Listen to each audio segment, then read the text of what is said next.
केली आणि कशासाठी विनंती केली? विनंती किती गोड आहे बघा. करे टाळी बोला मुखी नाम. कारण तुकोबाराय जाणून आहेत प्रपंच हा एक असं विषारी व्यसन आहे, ते जगताला दिसत नाही आणि सगळे केल्याशिवाय राहत नाही. कंटाळलो सगळे म्हणतात पण सोडायला कोणीच तयार नसतं, कारण तो संचिताने चालत असतो. त्याच्या आज्ञेशिवाय विश्वात काही होत नाही. असंख्य अडचणींना तोंड देता देता ज्यांनी जन्माला घातलं, ज्याच्या साध्यासाठी आम्ही मृत्यू लोकात आलेलो आहे, त्यांचाच विसर पडतो.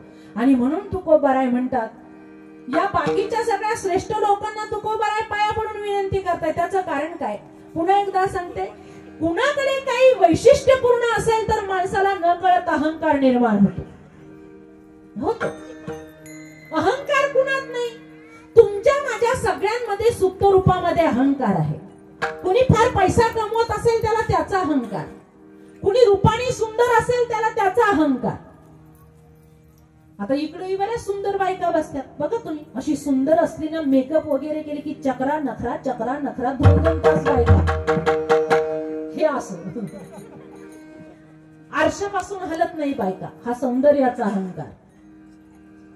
कुणाला सत्तेचा अहंकार, कुणाला शक्तीचा अहंकार, कुणाला पदाचा अहंकार.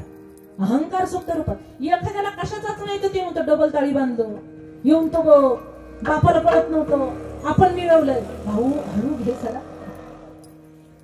किती हवेत जायचं, लिमिटेशन पाहिजे ना काहीतरी. आपल्या काही इथल्या सातारा परिसरातल्या बायका नाही तशा, पण आमच्या भागातल्या सांगते, अशा चालू बायका म्हणून सांगू. कवडीचं काम करत नाही, नवरा ओव्हर टाइम करू करू मरायला आला. हिने 3 फूट सोफा खाली घातला बसून बसून. भांड्याला बाई, धुण्याला बाई, ही पोळ्या करती, भाजी करती. मैत्रीण आली की सांगायला सुरुवात, फार दमले बाई.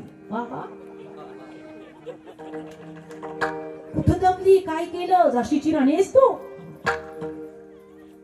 कशाचं? आणि एखादी म्हणते, एका बाईला तर असंच म्हणलं, नामस्मरण करा, तुकोबारायांनी सांगितलं म्हणून भजन करायचंय. ती तिच्या मैत्रिणीच्या कानात म्हणायला लागली, हिला काय जातं म्हणे सांगायला, कीर्तनकार आहे हिला हेच बोंबलायचं काम आहे रात्रंदिवस. आपल्यासारखा प्रपंच करून बघ म्हणावं, मग कळेल ना कसं भजन करायचं. मग कमी माझा सोडलाय चालूच आहे. मग एक म्हणली आपल्यासारखी कष्टाची कामं करी ती का ती. दुसरी म्हणे तुझं काय म्हणणं आहे. तर ती तिसरी म्हणती उद्या घेते म्हणे हिला कापूस वेचायला शेतात. कसा देव आठवतो बघ मग कापूस वेचताना. ग्रामीण मधल्या तो लई कलाकार. कष्ट सगळ्यांनाच करावे लागतात, वेळ कुणाकडेच नसतो. बरेचदा असे आमच्यासारखे, आता यांच्यासारखी गुणवान मंडळी भजनाला लागली ना, की जी आता मोठ्या पदावर आरूढ आहेत, त्यांना दाखवायचं असतं आम्ही किती टॅलेंटेड आहोत. ते असं खोचक बोलतं, भजन कोणाला देव दिसला मानायचा तरी कसं. पुन्हा एकदा स्पष्टपणे सांगते, देव तुमच्या समोर अवतार धारण करून येणार नाही, 11 रूप घेऊन येणार नाही, तो तुमच्या स्वप्नात येणार नाही, तो अचानक निर्माण होणार नाही. आत्म्याने परमात्म्याशी ऐक्य साधणं याला भक्ती म्हणतात. पुन्हा नीट लक्ष देऊन ऐका, माणसालाच देव स्वरूप व्हायचंय, आपल्या देवाचा अंश राहतोय. नामस्मरण करून करून त्याला पॉलिश करायचे, तोच आत्मा परमात्म्यात विलीन होतो, याला परमार्थ म्हणतात. नाहीतर काही भामट्या बायांच्या अंगात देवी येते, काही नाटक आहे ती, वाईट वाटून घेऊ नका.